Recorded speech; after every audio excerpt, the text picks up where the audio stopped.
I wasn't supposed to be home that early. The meeting had been on my calendar for 3 weeks, quarterly planning, cross-region collaboration, all the buzzwords that usually meant 3 hours of spreadsheets and not much else. But at the last minute, the lead exec called out sick and the whole thing got scrapped. I remember standing outside the conference room, coffee in hand, blinking at the cancellation notice on my phone. For a second, I considered staying late to catch up on work, but the idea of getting home early, of surprising Alyssa, felt like a rare opportunity. Something soft. Something warm. She'd been stressed lately. That's what I kept telling myself, anyway. Work had been overwhelming, deadlines stacking up, and she'd started talking about wanting space, just a little, nothing dramatic. I need time to decompress, she'd said one night while folding laundry. I nodded, trying to be understanding, trying to be supportive. We'd been together 5 years, married for 2. I thought I knew her. So I picked up dinner on the way home, Thai from her favorite place, the one that takes forever but is always worth it. I even grabbed the mango sticky rice she loved. I wasn't expecting a grand romantic night or anything. Just something normal. Something steady. The apartment was quiet when I walked in. Not silent in a peaceful way, silent in a way that made the hairs on the back of my neck rise. I noticed it immediately. The lights were off, which wasn't unusual, but the air felt still, like it had been holding its breath. The couch had throw pillows tossed in a way Alyssa never left them. She had a thing about symmetry. And on the arm of the couch, there it was, a gray men's sweater, thick and soft-looking, folded halfway as if someone had peeled it off in a hurry. It wasn't mine. That much I knew instantly. I walked toward it slowly, like approaching something wild. It looked expensive, cashmere or maybe merino wool. No tags. Definitely not a cheap impulse buy. I picked it up carefully, holding it like evidence. It smelled faintly of cologne, the kind I'd never wear. Sharp but not offensive. Too familiar to feel like a stranger's. Too foreign to feel like mine. I walked into the kitchen and set the food on the counter, trying to ignore the twisting feeling in my gut. That's when I saw the wine glasses. 2 of them. Rinsed, not washed. One had a faint lipstick smear on the rim, a shade Alyssa didn't usually wear. Darker. Bolder. The trash can was closed, but when I opened it, the top layer told its own story: an empty wine bottle, a takeout bag from a place we never ordered from, and a crumpled napkin with writing on it that looked like a delivery note. It wasn't Thai. It was Italian. And we don't do Italian. She says it makes her feel bloated. There was music playing faintly, my speaker was still connected to the Bluetooth. A jazz playlist I didn't recognize. Some sax-heavy stuff that felt too romantic for a solo night. I stood in the middle of the kitchen and just breathed. In. Out. In again. Nothing was obviously wrong. No screaming, no broken glass, no one hiding in the closet. Just a sweater. Just 2 wine glasses. Just a smell in the air that didn't belong. I sat down on the edge of the couch, hands resting on my knees, and stared at the front door. I waited. 15 minutes passed, maybe 20. The sun had dipped lower in the sky, casting long shadows across the living room. I didn't touch the food. I didn't touch my phone. I just sat there, every sound amplified, the click of the refrigerator kicking on, the hum of the ceiling fan overhead. I was in a house I lived in but didn't recognize. Then the door opened. I heard the keys first, the jingle as she fumbled to unlock it, then her voice, a sing-song, "I'm back," like she always did when she came home with groceries or packages. Light, cheerful. Too cheerful. She stepped inside, eyes landing on me immediately. Her smile faltered for just a split second before she caught herself. "Oh," she said. "You're home early. Meeting got canceled." She walked further in, placing a tote bag on the counter. I watched her eyes flick to the couch, to the sweater I'd laid across the cushions like a quiet accusation. Her mouth opened slightly. "That?" she asked, trying to sound casual. "Oh, that's Marissa's. She came over Tuesday night, remember? We were watching that Netflix thing, the crime doc. She left it behind." "Tuesday?" I repeated, my voice deliberately even. She nodded too fast. "Yeah. I meant to text her. She's always leaving stuff here." "Must be a guy's sweater," I said. "Looks big for Marissa." She paused. "Oh. Yeah, maybe it's her boyfriend's. I think he dropped her off that night." That was the moment I knew. She was good. Too good. No stammering, no deer-in-the-headlights panic. Just enough casual confusion to make it plausible. A perfectly timed shrug. A practiced little laugh. If I hadn't already felt the shift, I might have believed her. Instead, I just nodded. "I picked up Thai," I said. "Ah, that's sweet," she replied. "But I already ate." "With Marissa?" I asked, not looking at her. "Yeah," she said. "We grabbed something at the mall." More lies. That quick, almost imperceptible lilt in her voice. The way she said we like it was already written in past tense, like it had been rehearsed. Cool, I said, standing up slowly. I walked past her without another word, my eyes catching hers just long enough to register her unease. It was subtle. Most people wouldn't have noticed. But I did. In the bedroom, I sat down on the edge of the bed and stared at the floor. My heart wasn't racing, it was settling. Everything was starting to line up. Not just tonight, but everything from the past few weeks. I felt cold. Calm. The kind of calm that comes before a decision you can't undo. I heard her in the kitchen, rummaging through drawers like she was trying to act normal. Whistling faintly. Her usual upbeat hum. I didn't go back out. I didn't mention the wine glasses. I didn't say a word about the cologne that was still hanging in the air. Because this wasn't confusion. This was a warning. That night, I barely slept. Alyssa curled into bed beside me like everything was normal. She smelled like her usual lavender shampoo, but the rest of her felt off.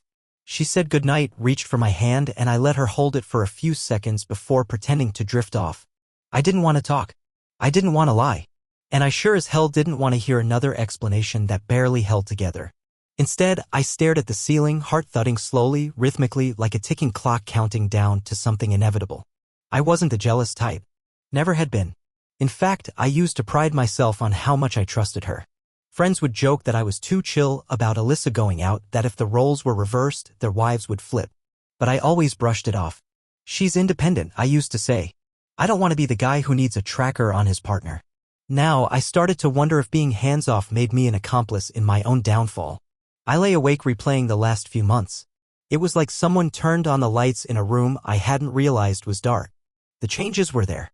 All of them. I just didn't want to see them. The clothes were the first thing. Alyssa used to wear oversized sweaters and leggings most days, cozy, effortless. But lately, her wardrobe had taken a sharp turn. New dresses, low-cut blouses, heels she used to complain hurt her feet. At first, I figured she was going through a phase, maybe just needed a confidence boost. I even complimented her, thinking I was being supportive. You look amazing, I remember saying one night when she came out of the bedroom wearing a sleek black dress I'd never seen before. She said thanks, kissed my cheek, and left for a girls' night. I didn't ask any questions. I should have. Then came the absences. She'd started going to yoga more often, but when I offered to tag along one Saturday, she froze. You wouldn't like it, she said quickly. It's a lot of meditative breathing and you're not really a yoga guy. She wasn't wrong, I wasn't a yoga guy, but that wasn't the point. The next weekend, she claimed she was doing a silent retreat out near the coast. I raised an eyebrow but let it go. We'd always had an understanding that space was important. I didn't want to be clingy. But the day after she left, her friend Layla posted a picture to her story, *T, of a wine glass, half full, sitting across from a hand that clearly wasn't hers. A man's hand. Alyssa wasn't in the frame, but the bracelet in the corner of the *T was unmistakable. It was hers. The one I'd gotten her on our anniversary. When I asked her about it, she shrugged it off. Oh, that, she said. Yeah, we stopped at a wine bar before the retreat. That was Layla's boyfriend. He dropped her off. She said it smoothly, like she'd practiced. I nodded, pretending to accept it. But I knew Layla didn't have a boyfriend. She'd been swearing off men for months after her breakup with the guy who ghosted her in July. I made a mental note but didn't press. Back then, I was still in the denial phase, rationalizing, trying to make sense of things without leaping to the worst-case scenario. Because once you say it out loud, once you let the thought live in the open, it's real. Then there was the phone. Alyssa used to be an open book. Her phone would buzz on the table and she wouldn't even glance at it. But lately, she started carrying it everywhere. Into the bathroom, into the closet, even into the laundry room, which made no sense. She started texting with her screen turned away from me. When I entered a room, her fingers would flick the side button like muscle memory, lock the screen, hide the message. I noticed her laughing at her phone late at night, then immediately going silent when she realized I was watching. What's so funny? I asked one night. Oh, just something stupid Layla sent me, she replied, slipping the phone into her robe pocket. Layla again. Always Layla. That same week, she received flowers at work. Lilies, her favorite. No note. When I picked her up from the office later, she slid into the car holding them like they were radioactive. Secret admirer? I joked. She smiled. It's probably from Amanda. You know how she's always being weird. Amanda was her coworker, 43, married, and notoriously grumpy. Definitely not the flower-sending type. But I let it go. Again. I was stacking bricks in my head, one by one. Each brick alone didn't prove anything. But now the wall was starting to build, and I couldn't pretend it wasn't there. The conversations started to change too. She stopped asking about my day. When I talked about work, she'd nod absently or stare at her phone. If I tried to initiate plans, dinner, a movie, even a weekend away, she always had a reason not to. "I'm just exhausted," she'd say. Or, "This week is crazy, babe. Can we just chill?" I started to feel like a roommate more than a husband. And then there was the int asterisk Macy, or lack of it. It wasn't just about S asterisk X. It was everything. The little touches. The way she used to lean her head on my shoulder during a movie, or run her fingers through my hair when we were on the couch. That all stopped. She became distant. Her kisses became pecks. Obligations. It got to the point where I stopped trying, because rejection started to feel routine. The week before the sweater incident, I woke up at 2 a.m. and found her out on the balcony in a hoodie, staring out at the city. "Everything okay?" I asked, stepping out barefoot into the cold. She turned, surprised. "Yeah, just couldn't sleep." She smiled faintly and gestured to the skyline. "Sometimes I just need space to think." "About what?" She shrugged. "Stuff." That was it. Stuff. I didn't push. I didn't want to corner her. But as I went back to bed, I had a thought that chilled me. She wasn't out there clearing her head. She was out there waiting for a message. Now, lying in bed beside her, eyes wide open, I understood. She hadn't been drifting. She'd been disappearing. The signs were always there. I just didn't want to read them. I turned slowly in the dark to face her. She was sleeping peacefully, lips parted slightly, a soft breath rising and falling. I studied her face like I was seeing it for the first time. This woman, my wife, was a stranger now. Or maybe I was the stranger. Maybe I'd been left behind so gradually that I hadn't even noticed I'd been replaced. By morning, I had made a decision. No confrontation. No accusations. Just observation. I wasn't going to play detective. I wasn't going to snoop through her phone or install tracking apps. But I also wasn't going to blindfold myself anymore. I was going to start watching closely, because something was happening. And I needed to be sure. It was a Tuesday afternoon. Cloudy, unremarkable. The kind of day you forget as soon as it ends. If it hadn't been for the message, I probably wouldn't remember it at all. I was supposed to be at work until 6, but my last meeting was canceled, and I decided to head home early. No grand motive, just one of those random decisions. Traffic wasn't bad. I stopped for gas, picked up a coffee, drove with the windows cracked open just enough to let in the fall air. I didn't text Alyssa to let her know I was coming home. Part of me told myself it was because I wanted to surprise her. Maybe catch her before she disappeared into one of her solo evenings. But the other part, the quieter one I didn't want to acknowledge, just wanted to see something real. When I walked in, the apartment was empty. Still. Too still. Her shoes weren't by the door like usual. No music was playing. The curtains were drawn. A half-empty water bottle sat on the counter, next to her keys. Her bag was open on the dining chair. That struck me as odd. Alyssa wasn't careless. She didn't leave things scattered like that. If her purse was out, it usually meant she had come back for something quickly, or she was planning to go again soon. Then I saw it, her phone, face up, sitting on the edge of the counter. That never happened. She never left her phone unattended anymore. She always kept it close, like a limb she couldn't afford to lose. At night, she even tucked it under her pillow. So to see it just sitting there, unlocked, unattended, it made my stomach knot up. A new message appeared on the screen before I even moved. It was from an unsaved number, just 10 digits, no name. A burner, maybe, or someone she didn't want associated with a name in her contacts. The preview glowed bright on the screen. Still thinking about last night. Your hair on my chest. The way you smelled after the wine. I can't get it out of my head. I froze. I didn't pick it up. Didn't open it. Didn't scroll. My first instinct was to slam the phone against the wall and demand answers, but I didn't move. I just stood there, staring at those words, reading them over and over like maybe, somehow, they would rearrange themselves into something innocent. They didn't. My mind emptied out. My hands went numb. My legs felt rooted to the hardwood. I don't know how long I stood there, but eventually the screen dimmed. The message disappeared, tucked safely behind the lock screen like a secret going back into its hiding place. I placed the phone exactly where it had been. Same position, same angle. Then I walked over to the sink and turned on the faucet. Not because I needed water, but because I needed noise. Something to drown out the sound of the truth screaming inside my skull. When she came home an hour later, I was chopping onions. "Hey," she said casually, setting a shopping bag on the table. "You're home early."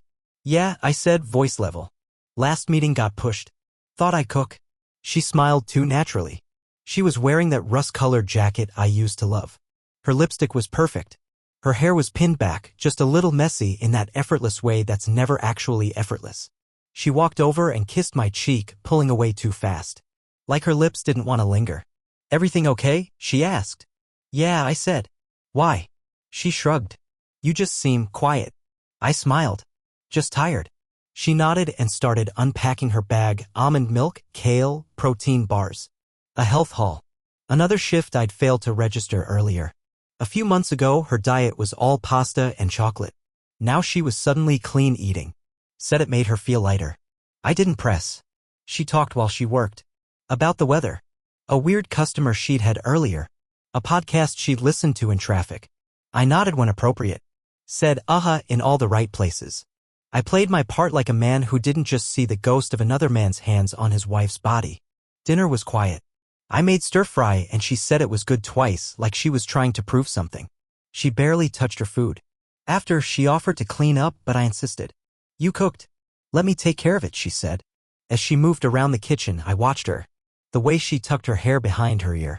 The way she wiped down the counter like it would reveal something if she scrubbed hard enough. Her smile was hollow. Her eyes kept flicking to her phone, which she had picked up the second she walked in and hadn't let out of her sight since. I didn't mention it. Didn't ask about the message. I didn't need to. Because that was the moment it became real, not just suspicion, not just a chain of clues loosely tied together. This was confirmation. A stranger's words in asterisk mate and raw on her phone. That's all it took. Proof clear as daylight. But I still didn't say a word. Not because I was scared, but because I was choosing silence. My silence became my control. She didn't know what I knew. And in that knowledge, I found power. For the rest of the evening, we moved like actors on a stage, both reciting lines from a script we hadn't rehearsed. She asked about work.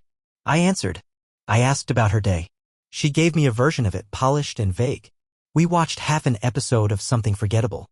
She laughed a little too loudly. I smiled a little too tightly. When we went to bed, she curled up beside me and whispered, "Good night, babe." I said it back. She fell asleep quickly. I didn't.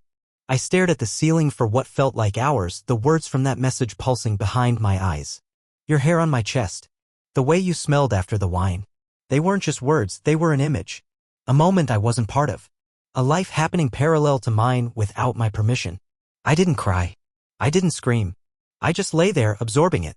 Letting the pain move through me without resistance. I didn't want to rage. I didn't want revenge. I wanted clarity. And now I had it. This wasn't about making her confess. It wasn't about catching her red-handed. It was about the slow, quiet realization that the person I loved had chosen someone else. Not necessarily to replace me, but to escape me. In the morning, she kissed me goodbye like usual. Said, "See you tonight." I nodded, sipping my coffee. She left wearing a smile she no longer earned. The second the door shut behind her, I exhaled. It was the kind of breath you take after holding it in for months. A release. A letting go. I stood alone in the kitchen, sunlight pouring in through the blinds, and I realized something important. I no longer needed her to explain. Because I knew. Not everything. Not the details. Not the timeline. But I knew enough. And once you know, you can't unknow. That's when the rupture happens. Quiet. Internal. Irreversible. The trust? Gone. The foundation? Cracked. And the man I had been hopeful, patient, forgiving died somewhere between the message appearing on her phone and the moment she kissed me goodnight. The day after the message, something inside me shifted. Not in an explosive, cinematic kind of way, no smashing plates or storming out. It was quiet. Internal. Like the sound of a door locking from the inside. I stopped chasing the version of our relationship I wanted to believe in. The story I had clung to that Alyssa and I were just in a rough patch, that we'd find our way back to each other, dissolved. I saw it for what it was now, a dying structure we were both pretending still stood upright. And with that realization, I began to pull away. It started with the little things. I stopped asking where she was going when she left in the evenings. If she said she had errands or a wellness workshop after work, I nodded and went back to whatever I was doing. No follow-up questions. No raised eyebrows. Just blank agreement. The first time I did it, she paused. "That's it," she asked. "You're not going to ask me what kind of workshop?" I shrugged. "Nah. Sounds like your thing." She studied me for a second, waiting for a punchline. When none came, she gave a little laugh, nervous, forced, and walked out the door. What she didn't realize was that silence, for me, had become a boundary. A line she couldn't cross. It was the first time in weeks, maybe months, that I felt like I had control over something. I started coming home later. At first, it was genuine. I needed to get out of the house, clear my head. But eventually, I realized I didn't owe her my time or my schedule. So I filled my hours with purpose. I hit the gym more than I ever had. I reconnected with people I hadn't talked to in years. I even picked up reading again, staying up late with a book just to avoid sharing a bed with her at the same time. Alyssa noticed. I could see it in the way she watched me from across the room, like she was trying to solve a puzzle that used to be familiar. The man who once greeted her with forehead kisses and coffee in bed now spent mornings quietly scrolling on his phone, coffee in hand, ring conspicuously absent from his finger. I'd stopped wearing it the morning after the message. Not as a statement, not to provoke her, but because it felt like it didn't belong to me anymore. It felt like I'd been wearing someone else's idea of what a husband was supposed to be. Someone obedient, blind, loyal to a fault. No more. She noticed the ring was gone about a week later. "Did you lose it?" she asked casually over breakfast. "No." She blinked. "Then?" "I just stopped wearing it." She waited for more. "I didn't give it." And that was how things went for a while. Detached, distant, painfully civil. We became polite strangers in shared space. She'd make dinner, sometimes enough for two, but I often said I wasn't hungry or that I'd already eaten. I slept on the edge of the bed facing away. Our conversations were reduced to logistics. "We need paper towels." "I'll grab them tomorrow." "The water bill's due." "I'll pay it." That was it. No more "I love yous." No more checking in or subtle touches as we passed in the hallway. We had become a pair of well-rehearsed cohabitants, performing the illusion of partnership for no one but ourselves. And yet she didn't say anything. Not once did she ask, "Are we okay?" Not once did she confront the silence head-on. She leaned into the comfort of routine even as the emotional floor beneath us was crumbling. Maybe she thought if she just wrote it out, things would go back to normal. That I'd forget. That my silence was forgiveness. It wasn't. It was a countdown. In that emptiness, I found clarity. I stopped trying to decode her behavior, stopped replaying moments in my head looking for meaning. I accepted what I already knew: she had betrayed me. Not just with a body, but with her choices, her secrets, her casual ease in lying. She had stepped out of the version of us that I was trying to hold together, and she didn't even flinch doing it. But here's the thing, this story wasn't about her anymore. It was about me. Who I had been. Who I had become. Who I was trying to be now that I wasn't drowning in denial. I started journaling again. I hadn't written in years, not since college, but there was something therapeutic about seeing the truth on paper. Every night, I'd sit in the living room after she went to bed and just unload everything I didn't have the energy to say out loud. I wrote about the sweater, the message, the wine glasses, the subtle flinches when I got too close, the way she stared at her phone like it knew more about her than I did. And I wrote about the numbness. It wasn't sadness that lived inside me anymore, it was resignation. Not defeat, but a quiet acceptance that some things just don't heal. Some cracks don't close. Some people leave you long before they're gone. I didn't tell anyone, not yet. Not family. Not friends. I wasn't ready to explain it. I wasn't ready for the looks of pity or the flood of questions. I needed to sit with it, to own it privately before I let anyone else touch the story. But I started preparing. I opened a private bank account. Small at first, just a couple $100 moved over discreetly each week. Then I started combing through our joint finances, seeing what was where. She had never taken much interest in our bills or our accounts, which made it easier to separate my half. I wasn't planning to leave right away. But I needed the option. I needed a door that opened to somewhere else. A way out. I took my wedding ring out of the drawer one night.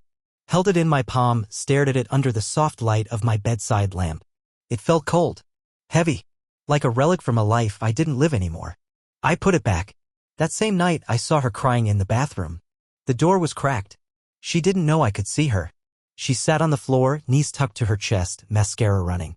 I should have gone to her. Once I would have. A few months ago, I would have wrapped my arms around her and said, "Talk to me." But now I just stood there in the hallway, unmoving. Whatever pain she was feeling, it wasn't for me. It wasn't guilt. It was grief for the comfort she was losing. She came to bed late. Her face washed clean, her eyes red. She slid under the covers without a word. I didn't speak either. I waited until her breathing evened out, then turned off the lamp. The next morning, we didn't talk about it. And that silence said everything. In detachment, I found stability. I was no longer at her emotional mercy. I no longer looked to her for comfort or validation. I had pulled my heart off the table and tucked it somewhere safe. Somewhere she couldn't reach. And for the first time in a long time, I felt like myself. Not the husband version of me. Not the hurt version. Just me. Quiet. Focused. Unapologetically present. I didn't know what came next. I wasn't rushing toward a decision. But I knew this much: I wasn't going to rebuild something she had quietly set fire to. And I wasn't going to beg her to come back to the wreckage. She had made her choice. Now I was making mine. Power is a funny thing. You don't always notice when you lose it, not right away. Sometimes it drains out of you slowly like a leak in a tire. You tell yourself the ride still feels fine, that everything's still smooth, until one day you're stranded somewhere with no traction, wondering how you got there. That's what it felt like for me, realizing I'd spent months, maybe longer, relinquishing control piece by piece. Not just of the relationship, but of who I was inside of it. I used to be decisive. Grounded. I wasn't the guy who second-guessed himself in the mirror before speaking. I wasn't the guy who asked for permission to be heard. But somehow over time I'd become that version. The quieter one. The more agreeable one. The man who tolerated omissions because confrontation felt like conflict, and conflict made her pull away. Until I stopped tolerating. And slowly that imbalance began to right itself. I started with the joint finances. Alyssa had never taken much interest in them. She liked the comfort, not the structure. She liked that bills were paid and groceries showed up and her gym subscription auto-renewed without a hiccup. She never really asked how it all happened. So I shifted things. Quietly. I transferred our utilities and recurring payments into individual accounts. Not to punish her, just to mark the line between ours and mine. I separated the credit cards. Closed the shared savings. I moved my direct deposit to a new account and left just enough in the joint one to avoid suspicion. One morning, over coffee, I said, "Hey, just so you know, I split our accounts. From now on, we'll each handle our own stuff." She blinked, toast halfway to her mouth. "What? Just makes more sense this way," I said calmly. "Cleaner." She lowered the toast slowly. "Since when?" "Since this week."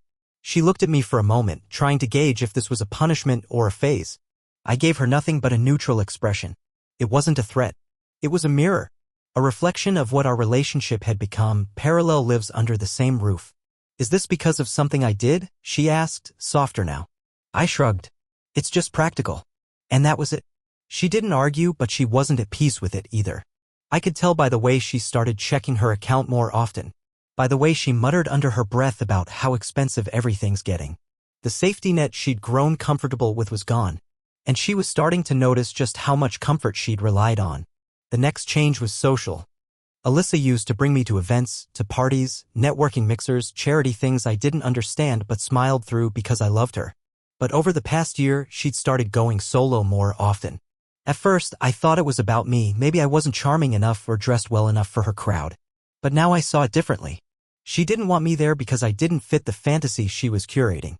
The version of her life she wanted to present. So when the next event rolled around, a company holiday dinner at some upscale rooftop downtown, she didn't even ask me to come. She mentioned it offhandedly on a Thursday evening. "Oh, by the way, we've got that company dinner Friday night. Should be fun. Want me to come?" She paused. "I mean, it's mostly just coworkers. You wouldn't know anyone." I nodded. "Cool. Have fun." The next night, I helped zip up her dress. She wore this Berg *NY satin number I'd never seen before, low in the back and just tight enough to broadcast intention. "You look good," I said, without inflection. She turned, a little caught off guard by the simplicity of the compliment. "Thanks." And she did. Beautiful, really. But it didn't move me like it used to. Beauty, without trust, had become something ornamental, like fine china on a table no one used. She left around 7. I didn't ask where it was. I didn't ask who would be there. I already knew what kind of night it was going to be. I waited until she was gone, then pulled out my laptop. Alyssa wasn't the only one who could collect evidence. I'd never considered digging into her life before, not seriously. It always felt like a betrayal of trust. But that was before I learned she'd already betrayed it. Before I learned that while I'd been defending our marriage in my head, she'd been dismantling it in silence. Her social media was locked down. No new posts. Comments disabled. A curated vacuum. But LinkedIn? That was open. Harmless, she probably thought. Her company had tagged her in a post from the event, celebrating our incredible team at our end-of-year dinner. There was a photo. A group *T on the rooftop. And there she was, third from the left, hand resting lightly on the arm of a man I didn't recognize. Tall, dark suit, smirking a little too comfortably. Not a smoking *N. Not enough to accuse, but enough to confirm the pattern. She always found a way to stand next to the guy who was making her forget about me. I zoomed in. Her body angled toward him. Her smile wide, relaxed. Not the kind she gave me anymore. It wasn't evidence for a courtroom, but it was evidence enough for my gut. She came home past midnight. Her heels clicked in the hallway before she stopped short, realizing the living room light was still on. "You're up?" she asked. "Couldn't sleep?" She hovered in the entryway like a guest, purse clutched to her side. "How was your night?" "Productive?" She nodded, waiting for a question that never came. "I'm going to bed," she finally said. I gave her a small wave. "Good night." She stood there for another second, then disappeared down the hallway. I stayed in that chair for a long time, letting the silence settle. Letting it teach me something. That was the moment I realized I didn't need a confession. I didn't need a confrontation. The emotional distance between us had become its own evidence. The conversations she wasn't having. The moments she didn't notice slipping through her fingers. The next morning, she tried to act like nothing had changed. She made eggs, put on music, asked if I wanted coffee. "No thanks," I said. She sat across from me at the table. Her makeup was minimal. Her hair still smelled like expensive dry shampoo. She looked younger than usual. Almost innocent. I stared at her. "What?" she asked, half laughing. "Nothing," I said. "You just seem content." She tilted her head. "Is that a bad thing?" "Not at all," I replied. "I'm glad you're happy." She smiled, but there was tension behind it. Like she knew something was off, but couldn't put her finger on it. She still thought I was the same man. The one who would absorb her secrets and make room for them next to mine. The one who would always circle back, no matter how far she drifted. But that version of me didn't exist anymore. I wasn't orbiting her gravity. I had become my own center. That night, I got dressed in a sharp button-up and dark jeans. Clean cologne. Subtle, but intentional. "Where are you going?" she asked from the couch, startled. "Out." "With who?" "Just some people from the gym." She hesitated. "Oh, you didn't mention it." "Didn't think I had to." She blinked. I walked to the door, paused, then added, "Don't wait up." And just like that, the roles reversed.